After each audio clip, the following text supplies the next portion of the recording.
All right, welcome to this conversation about free movement in Europe. And on screen, we have three directors from New Europeans who will tell about their impressions or their ideas about or what their experiences with free movement in Europe. And welcome to Maria Laura Franciosi, Alan Hick, and Michael Siewniak. First, Michael, let me hear from you. What's your impressions or your ideas about free movement over the past many years? Thank you, Paul, and yeah, good morning, everyone. Absolutely delighted to be part of this conversation. It really, freedom of movement means a lot to me. I'm from Poland originally, and if someone told me 30 years ago that I will be able to freely work, study, live, and in any of the European countries, I probably wouldn't believe. I was 10 when the Berlin Wall collapsed, and then obviously quite a lot has happened since. And why freedom of movement means a lot to me. It enabled me to study, first of all. As I said, I originally come from Poland, but I had a chance to do my master's in Croatia, in a beautiful Croatia and capital city of Croatia, in Zagreb. I had a chance to study there and live there for 4 years. And after that, I also had a chance to work and live in Italy, in Tuscany, very close to Florence. And then for the last 15 years, I've been living in the UK. So it really is absolutely fantastic. I can't, express it, well enough to say what it means to me. It enabled me to become a better human being. It sounds cliche, but I think that's definitely the case. It helped me to become a more rounded person. It helped me to appreciate diversity. It helped me to appreciate other cultures. Different faith groups. It helped me to get to know people from other, ethnic minority backgrounds. It helped me as well to get a job, to meet my wife, who is originally from Croatia. It also helped me, massively important to me. I love learning languages. As a result of freedom of movement, I had a chance to learn Croatian. I had a chance to learn Italian language as well. Obviously, I had a chance as well to improve my English as well. So it really opened door to so many things and so many possibilities. It also opened my horizons. And I think I truly, truly believe in freedom of movement. It is something absolutely wonderful. And I would never, ever want this to be taken away from me. Okay, thanks a lot for this introduction. We'll get back to that later in the conversation, but I'd like to give the screen now to Alan and let us have your overview of free movement in Europe. Hi.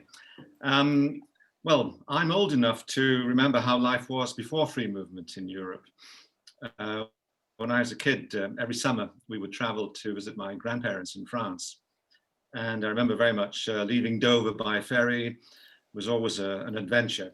I remember the long walk from the railway station to embarkation, the long queues to get out, the uniforms of passport officials and customs officers, the stern looks, the feelings that we were now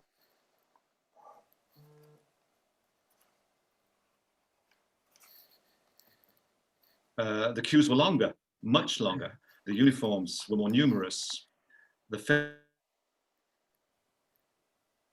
checking his passport photo to make sure she wasn't French anymore because she was originally French born, and was indeed responsible on her apparently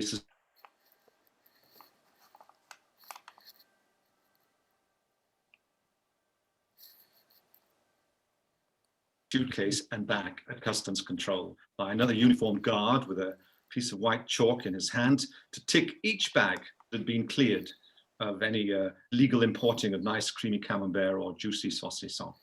That's really how it used to be. And then after some years, we finally entered the European community and enjoyed free travel with less controls and finally none at all on the continent of Europe. A Europe without frontiers, what a joy. Tangible proof that we were all in a European family together.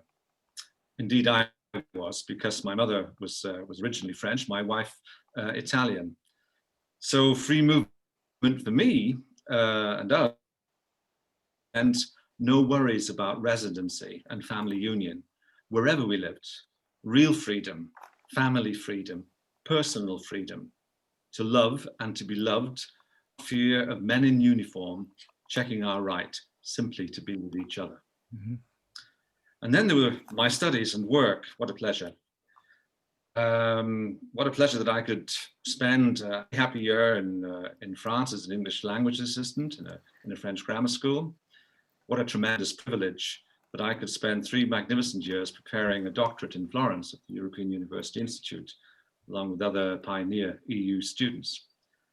And what luck, what real luck, that I passed the open competition to become an EU official and settled down with my multinational family here in Belgium with no hassle and the permanent right, or so I thought, so we all thought, the permanent right to work, live and retire here or anywhere of our choosing throughout the European Union. So movement for me has been a way of life, a true blessing, a real freedom. And what a tragedy, I think, that younger generations from the UK will no longer be able to live the European dream that I did. You know, take back control is what they said. Well, welcome back to the uniformed men at frontiers of our own making. Okay, thanks a lot, Alan, for this introduction. And now I quickly pass on to Maria Laura. Let's hear your story. Also, my story is a story of many years before Britain joined common market, and what it was before and what has been after, and I dare not think of what it will be afterwards. I mean, after January. Between Britain and the continent, there used to be a border, a well-guarded border, and then I crossed that border many times, arriving by boat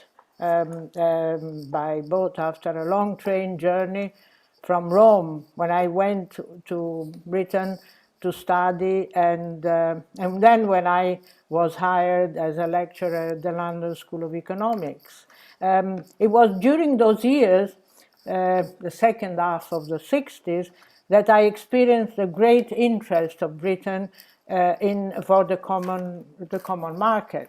And for me, it was a wonderful experience because it was the swinging London period, and I enjoyed it very much. But I can remember the great disappointment of the British people when the French President General Charles de Gaulle refused to accept a new request from Britain for the second time to join the common market. And so I witnessed a wave of retrenchment, I would call it, all over Britain, with London experiencing this big wave of creativity and music and fashion. And so it took several years before Britain was able to join the common market in January 73. But borders remained well guarded, because I remember the different queues, aliens and British passport holders, and I was an alien, and I, I remember when I returned to Britain with my son. It was after 73,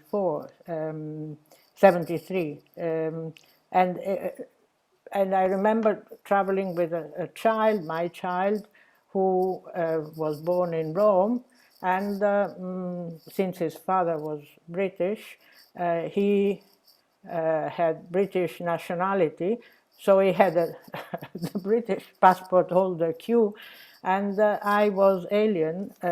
So it was a big problem which queue I had to join with a child in my arms. And so it was wonderful when Britain joined, so I could, go without having to, without different queues. But apart from that, I have a great memory of what it meant for the British people at the time joining the European, maybe the common market, maybe because I was in a sort of university atmosphere, very open, the London School of Economics, but it was incredible, the enthusiasm that people head towards Europe, and then all the traveling facilitated, etc. The problem is that, you know, with different legislation for nationality, then I joined. I became also a British citizen. Then it was easier for me to travel, but at the time, in a way, after the common market, the passports or alien passports were tolerated. Now I don't know what's going to happen. Now, I mean, it was possible to move around, but in the future we don't know. If they, No. I mean, if the only success of the British leaving the European Union is to be able to fish in their waters, in their own waters. Remember that this is only 1% of the whole budget. I mean, was that worth all this effort and the queues of lorries, etc., and all the mess of this moment? I mean, it's very difficult to decide which is best for the country, but certainly from this side we see it as a difficult moment. But it seems that you all agree that the sense of freedom you had, the sense of enthusiasm somehow, the sense of joy, and then one might wonder, now you must have a sense of loss.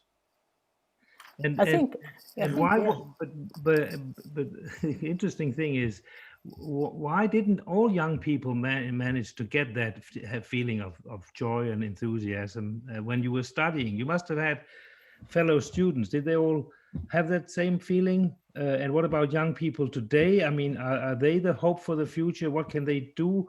How are they going to cope with that loss of freedom or that you had? I mean, I'll just add a couple of things. I think, again, Maria and Alan, I think what you've said is just absolutely phenomenal. Again, Alan, you've used this expression of kind of, describing freedom of movement as a way of life. I absolutely agree with that. I would echo this particular comment. I also feel really truly, again, as someone who is married to another European and someone who had the chance to live in other European countries as a truly European national, European citizen. So in response to your question, Paul, I would say two things. Number one, I think that young people definitely, that's my experience, obviously limited experience of talking to young people, they really truly believe in this concept of freedom of movement, most definitely. Again, I said to you that I had a chance to study abroad as well. And for example, one of the, if anything, one of the most fantastic projects which EU has helped to set up is Erasmus Plus. So many young people have a chance to travel abroad. So many people have a chance to experience different teaching environments. People have a chance to to meet other cultures, get to know other people as well. And it is absolutely wonderful. And what's really, you're talking about being lost, and again, this opportunity to study abroad might be taken away from young people, young UK residents. For me, it was absolutely an eye opener when I left Poland, and I had an opportunity to study in Croatia as well. So it is really, I think for me as a young person living in Britain today, it would be devastating. I want my kids, I have 3 daughters, I want them to study abroad as well. I want them to experience this fantastic European journey and opportunity which EU gives us in terms of, again, enhancing our understanding of our own cultures, identities, and stuff like that. So we need to continue continue kind of encouraging young people to do that. But obviously, because we end the transition period in the next 10 days, some of these opportunities might be, heavily limited. Yeah. Alan, you wanted to get in also?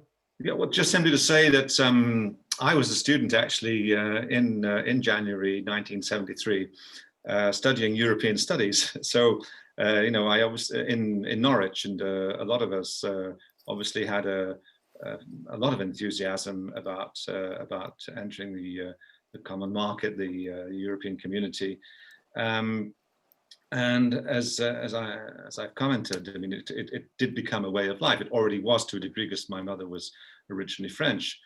But just having the freedom to travel without hassle, without harassment, without, I don't want to over exaggerate it, but there was always a slightly threatening element about control, and whether your family, my family in particular, had the right to be together.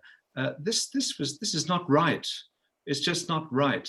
And free movement took that threat away. Exactly. And it's now coming back. And I feel extremely sorry for young people. They won't in Britain. They won't be able to enjoy the European dream as I say I did. My only hope is that young British people will take back control.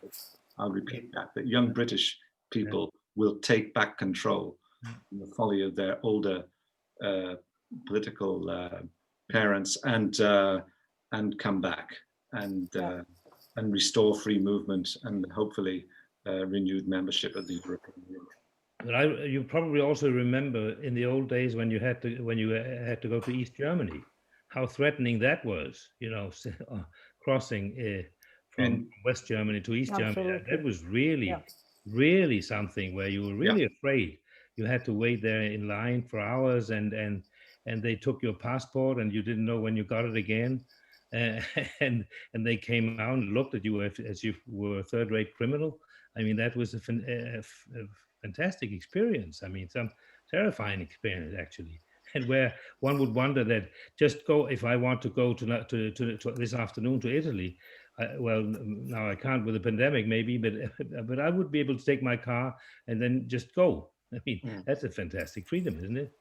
I mean, I can only one thing to add to that as well. To Alan, you're talking about a threat as well. Just one thing I remember as a kid, again, growing up, my experience was probably a little bit different than yours as well, because I was growing up, behind the Berlin Wall, if you like, or behind the Iron Curtain. Sorry. I remember, I had the chance as a child as well to travel abroad, but mainly, to other countries, within the Eastern Bloc, for example, Hungary. And I remember every single time my parents had to go to the police station, to go to the police station to get a passport to be allowed to travel.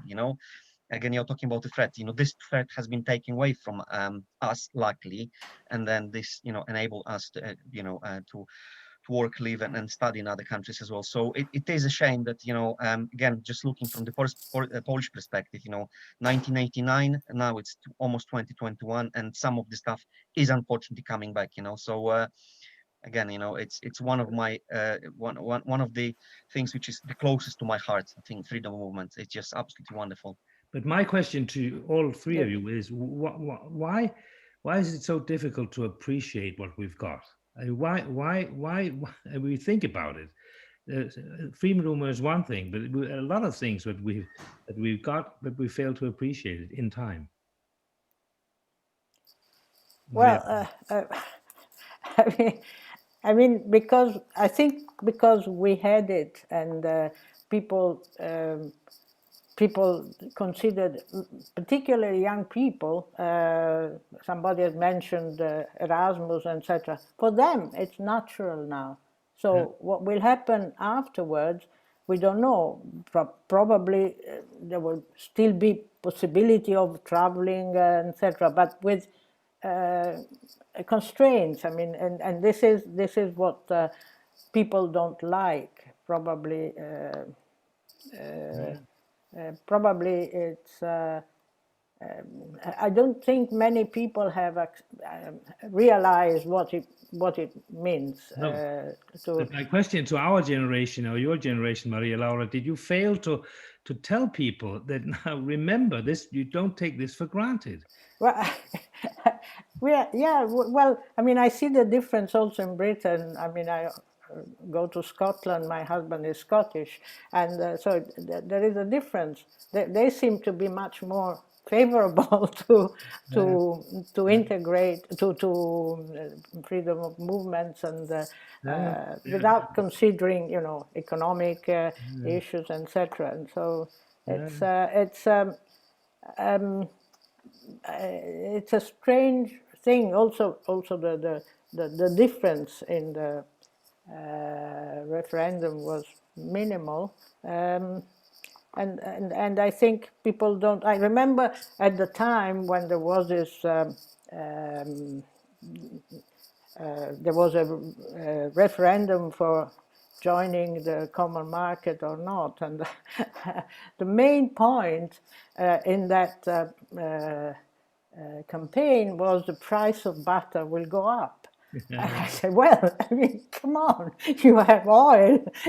You know, it's just it's not the right kind of campaign, and people take it for granted, but it's not obvious to many what it might happen. So it's there will be many people will be happy, but many people will be also disappointed. So, Michael, you wanted to get in before. No, I just want to say, you know, a couple of things as well. I mean, it's not maybe strictly related to the freedom movement, but I've also freedom movement helped me to almost define my civic identity. You know, the fact that I was able to move around, and the fact is that no one was looking at my passport, the color of my passport, the fact that I was able to, for example, freely vote in local elections in Italy or in Poland or in Britain.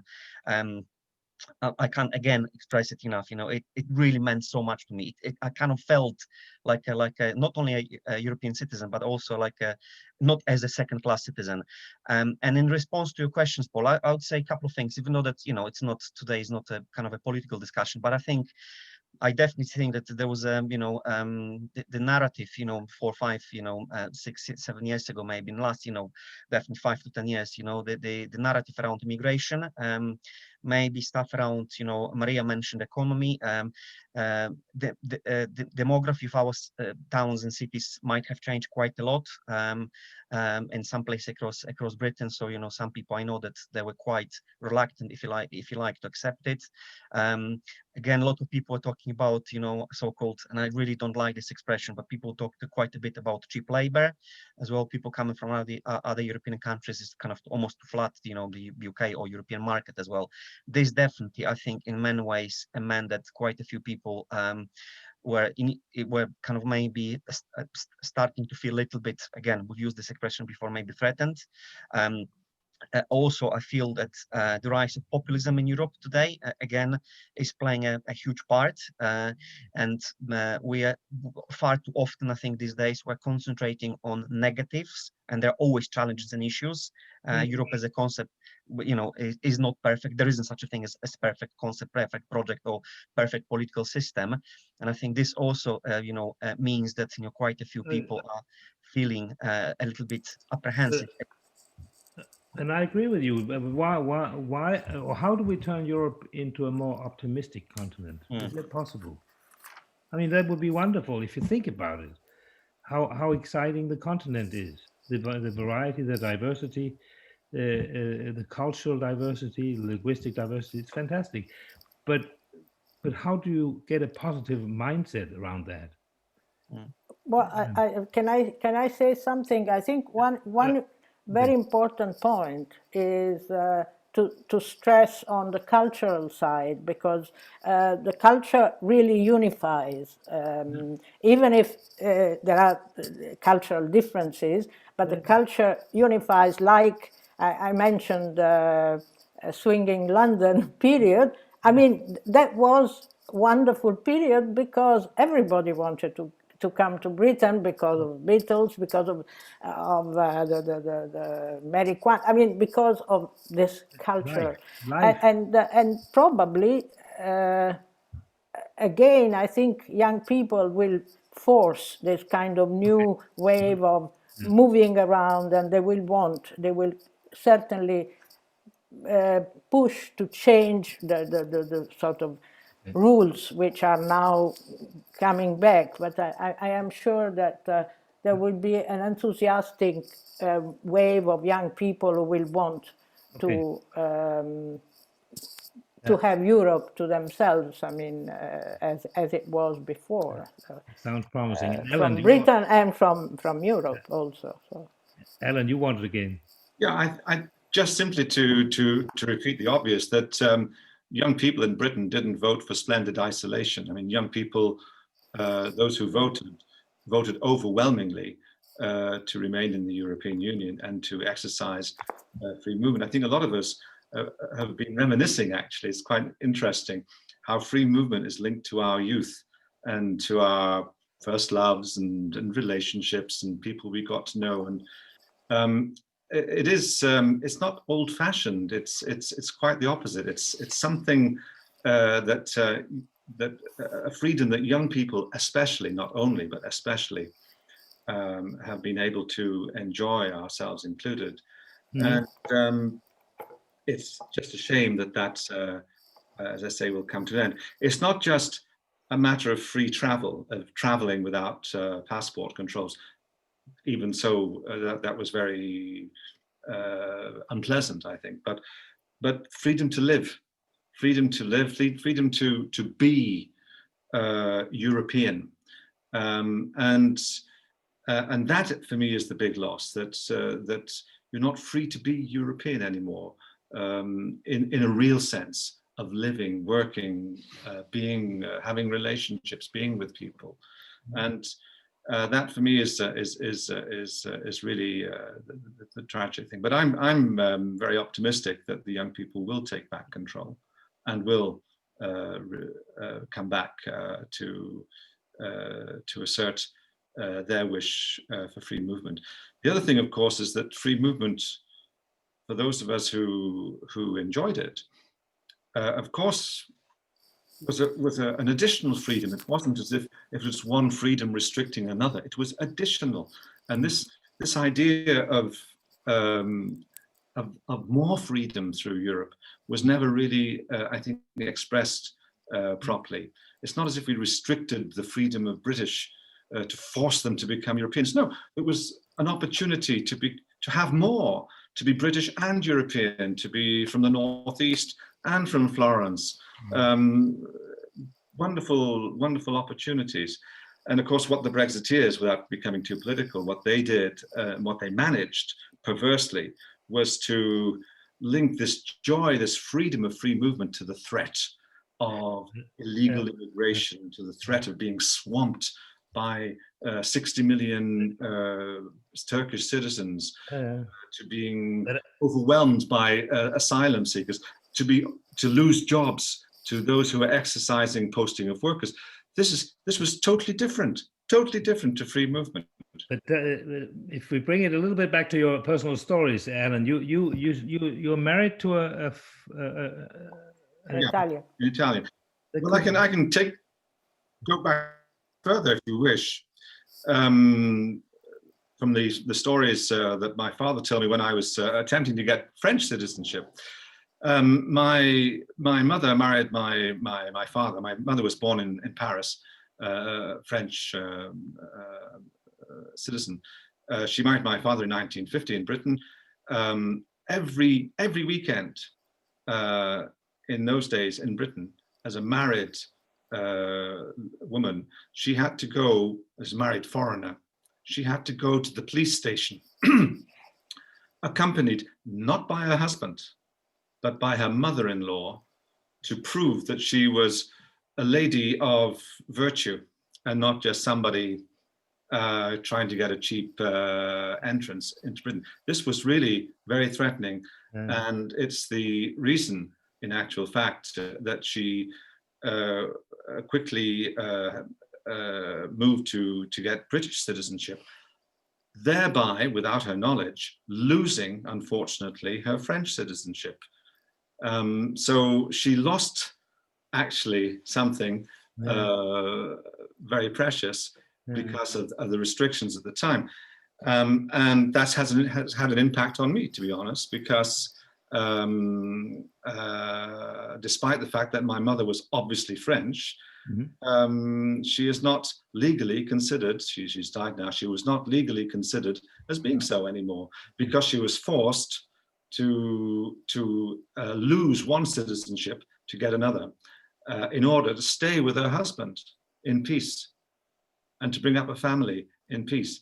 And this is really what I think we're losing. My other experiences have been with my Italian wife, who I met in Florence. I'm delighted to say. I'm also delighted to say that I've got Italian citizenship. And again, what Maria Lara was saying, the queues, which queue do you go in? You know, so often my wife was in one queue, I was in another. And I think what's changed as well is that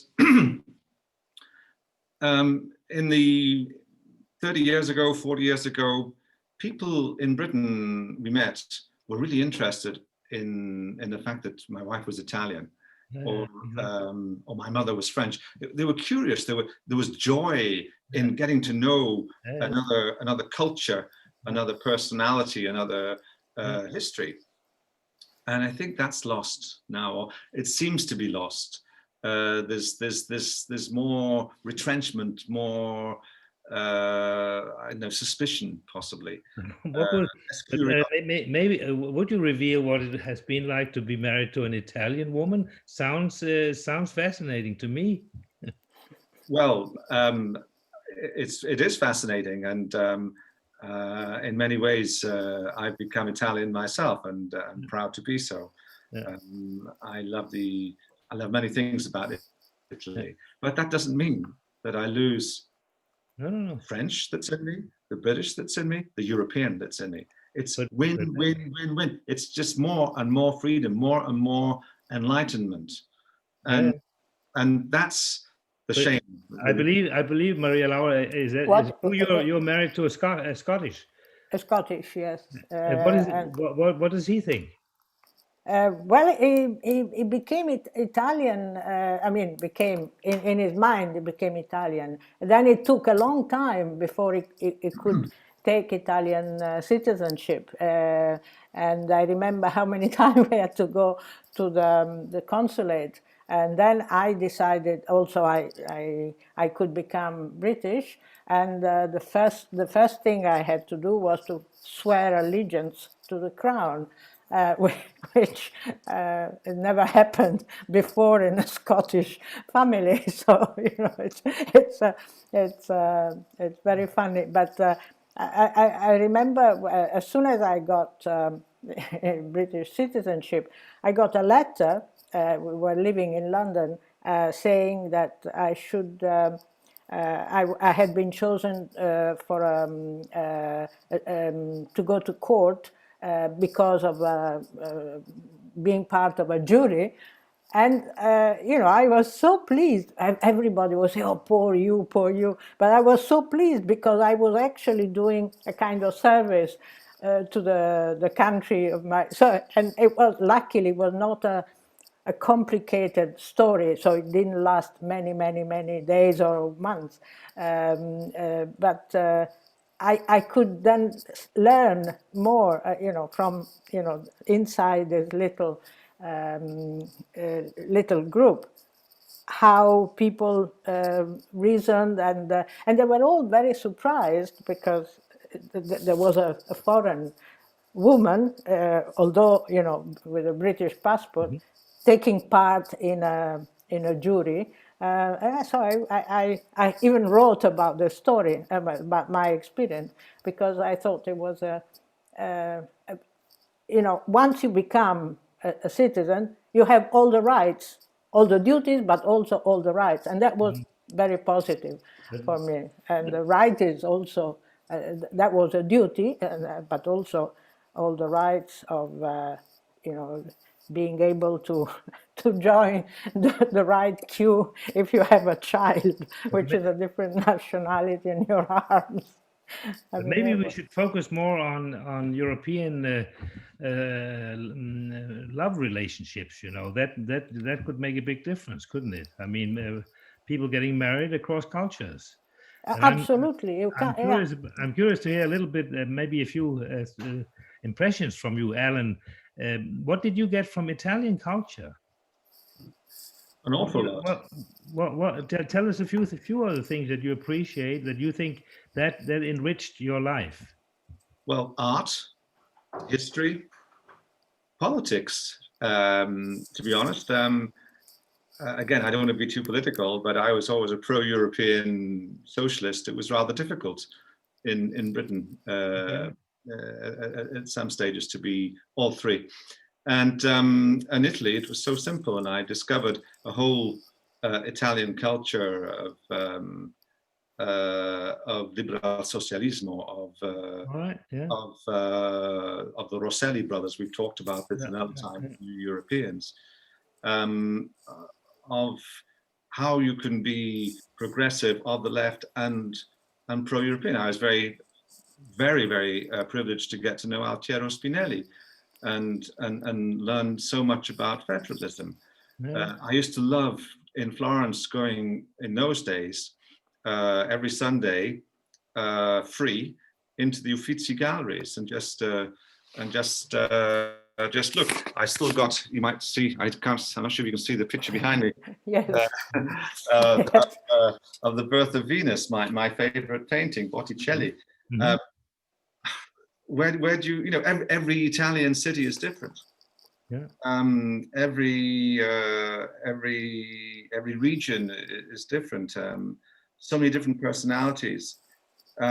But I also would stress my wife, my Italian wife, a very Italian wife, also so much enjoyed British culture. And If we asked her, what would she say that she comes from British well, culture? I think memories of having sherry in a schooner,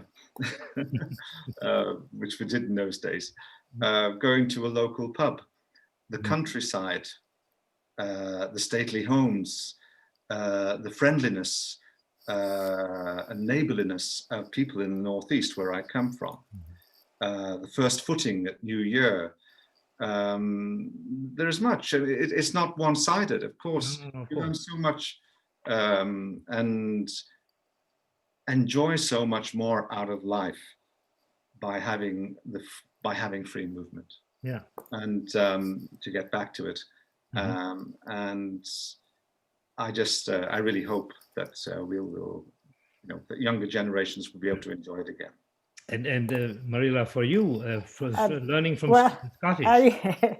I'm just thinking what would make me sort of move me to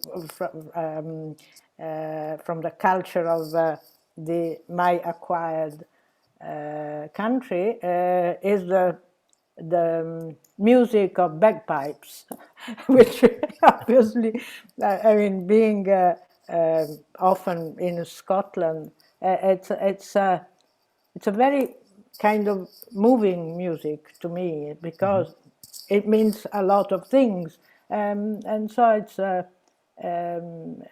it's important also culture. I was thinking probably bagpipes is the Botticelli's for Alan makes me sort of makes me cry. And another thing that I really appreciated were, don't laugh, were the queues, the queues in Britain, the order. People, if they have to queue, they queue. It's not like in Italy where everybody is, I was here first sort of thing. So I think it was very appreciated. I remember in the queuing to get into a cinema in Leicester Square, for example, everybody was you know, the queues would go round and round, and nobody would dream of jumping the queue because they are more important than you. They queue like everybody else. So it was all this order was very appreciated. I come from Naples, so you can imagine that rules are not very much respected there. So I think the queues were, and also the way people drive, the way, I mean, I love Britain very much because of many many things that I appreciate and I will hope to keep appreciating in the future. It's not only the question of oil and butter, it's a whole civilization that it opened my life also to other cultures, and this was extremely important also for my experience. Imagine living in London at the end of the 60s in the London School of Economics. I remember it was a wonderful period because I was a lecturer then. It was an incredible experience for all the people that I have met. I remember seeing Noam Chomsky, who was a young professor of linguistics. And one day he arrived and he was giving a speech to the students, my students of language and linguistics, and they said, "We, the classics," he said, such a young man, and then, you know, with the classics. But in fact he was, because they had opened a new wave. So it was a place where you really met new people, and that was the interest. Is it true, Maria-Laura, that you were present at the signing of the Maastricht Treaty? Yes, I remember. What was that like? Because that must have been a very important occasion. It must have been a very special atmosphere. Very special, very special. We thought it was a revolution because we had been going on, and all the steps to reach that moment. It was quite a revolution because we saw something that we had been hoping for becoming reality, and this is why we are so disappointed now. I also remember Schengen, going to the Schengen. There was a tiny village, and they signed the Schengen agreement on a boat because they did not want to be on. So it was on a boat on the Moselle, and because it was done on purpose, but it was considered so second-rate agreement that it was not the prime ministers signing it. It was the first secretaries, etc. And it became so important when you move. And I have often gone with other colleagues, journalists, training. I've done a lot of training of journalists, and when we went to Schengen, and particularly people from countries which have borders, well-guarded borders, being able to move from one country to another, just walking. And I said, now you are in France, now you are in Germany. And they couldn't believe it, without no control. And so I think it has been, it is a great experience. We have to, we have to create the Europeans, and the Europeans are, slowly becoming, people are slowly becoming Europeans, but it's not, it is not, it's not obvious, like also during the Italian independence wars in the 19th century. After the unification of Italy, the Prime Minister Cavour said, now we have done Italy, now we need to do the Italians. So I think it's the same thing. Europe is there, but we have to But if we create the Europeans. And if we now should we are finishing the conversations soon, but if at the end of the conversation we should focus on what's the way forward for us. I mean, now it seems there is a sense of loss for a lot of people, you know. But this is at the turn of the year here. We will have that sense of loss, and then we are all of a sudden worried about the pandemic and other stuff. So we forget, don't we? So how can we keep this spirit of freedom of movement going? What are we going to do? I think Michal had just mentioned the fact that he was able to work to study in different countries. I mean, Erasmus was a great project. I think make more powerful Erasmus project. I think it will be. It's young people that matter now, and now it's always mattered, and so.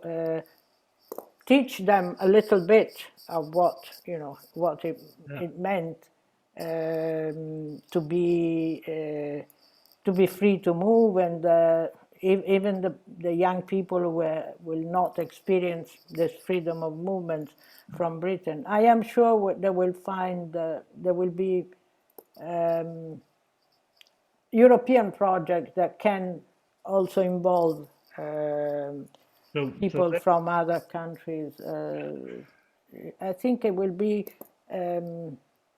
So you say that your Erasmus program times 10 somehow, you know? Time 10, yeah. I mean that could be one message, but at the personal story level, I mean, individuals. What can the individuals do?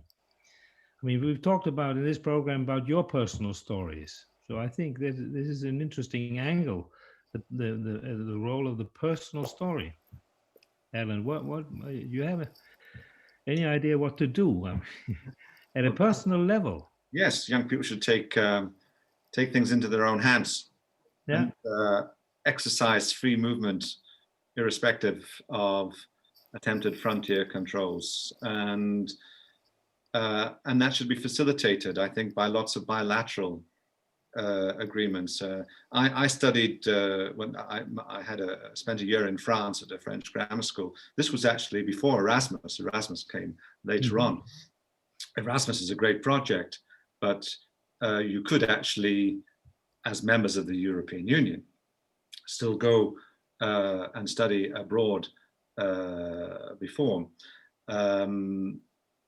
So I think we have to keep that going, not just studying, of course, but working where possible, meeting, associating. I think there's an onus on young people in Britain, but also an onus on everybody on, if you like, mainland Europe, to keep the way open and not to adopt a frontier mentality towards Britain. Because let's remember that 48% didn't vote to leave, and only a minority of the British electorate actually voted to leave. And they certainly wouldn't vote to leave now. So let's keep hope alive. Let's look forward, hopefully, to a new Europe as well, with different levels of integration, different levels of social and economic interaction, and maybe in a Europe of different circles, we can re-establish, formally speaking, free movement for the United Kingdom. It's my great hope. But you, Let's just avoid frontier mentalities wherever we are. yeah, exactly. And I think also, yeah, moving from students to professions, I think opening also to different countries in Europe should also open to people from other countries coming and working and giving their experience. I mean, the medical doctors from Italy go and work. A lot of medical doctors work in Britain. It is possible for them to be hired in Britain, like I was hired by the university.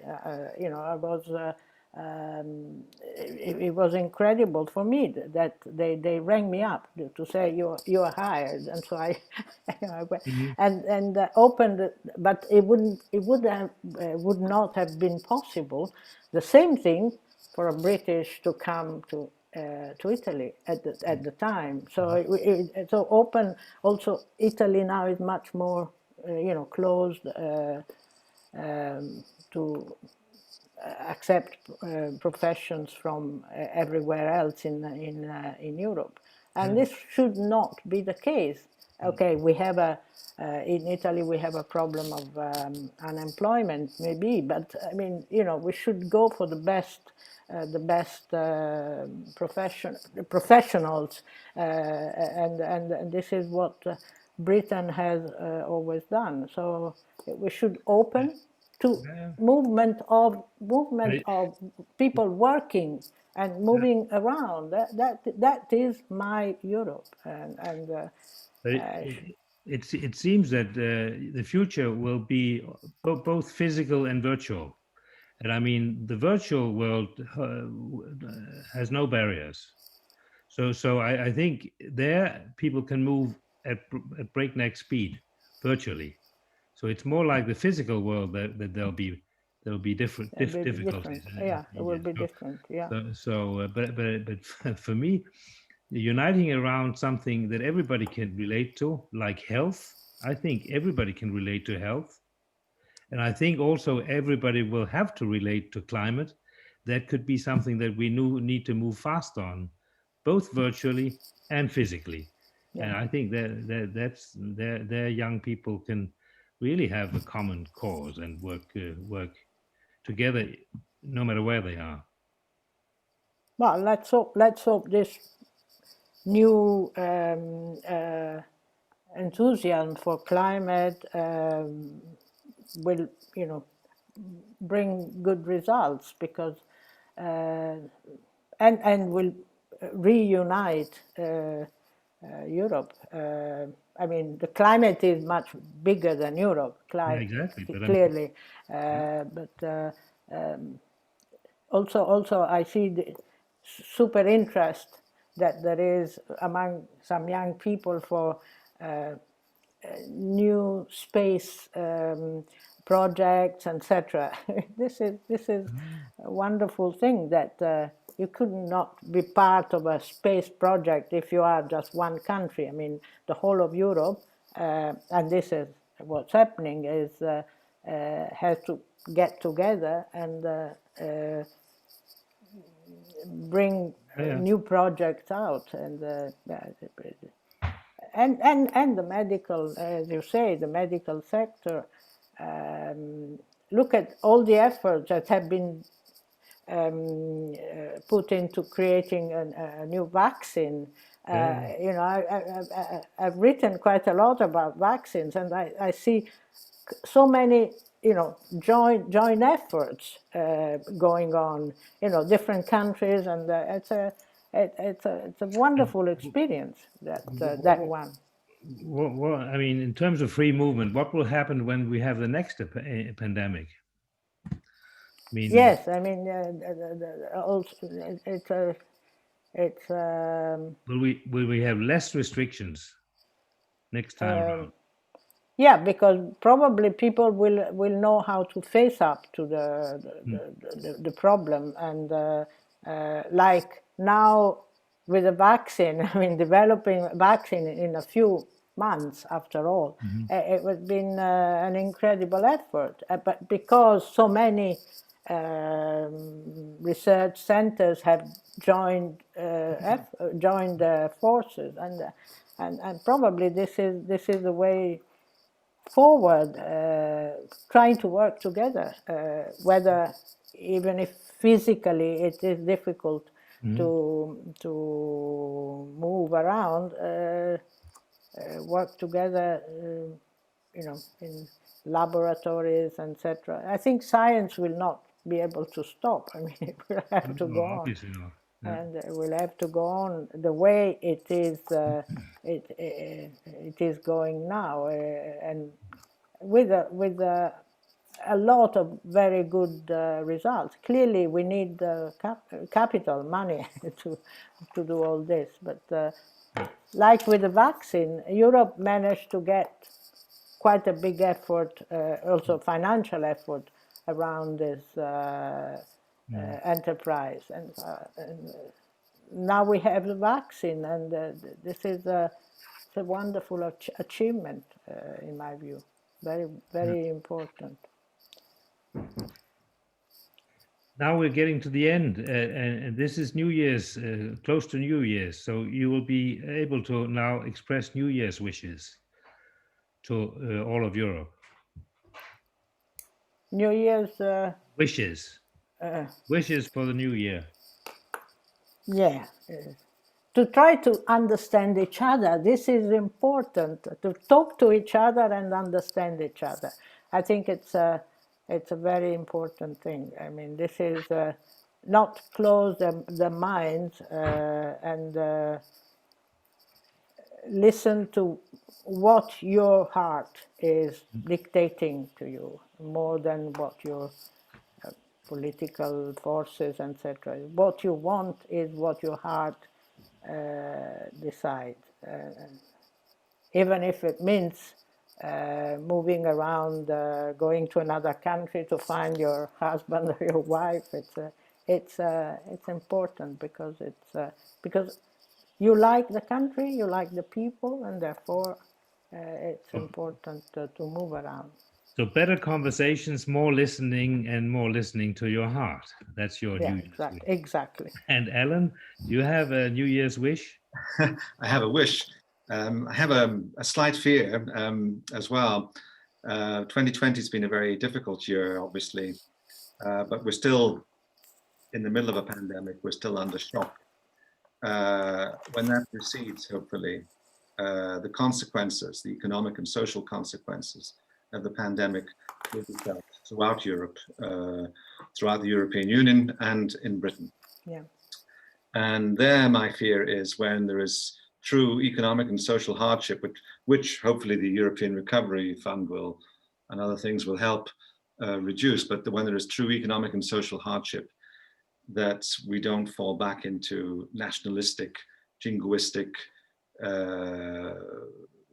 moods of blaming foreigners for the difficulties that we are living through, that the solution to all our problems and to a better way of life is to have less frontiers and more freedom. Thanks a lot. Thanks to both of you for a great conversation, and I hope that Europe will enjoy listening to it on New Year's Eve. So thanks a lot, and see you again. Thank you. Bye-bye.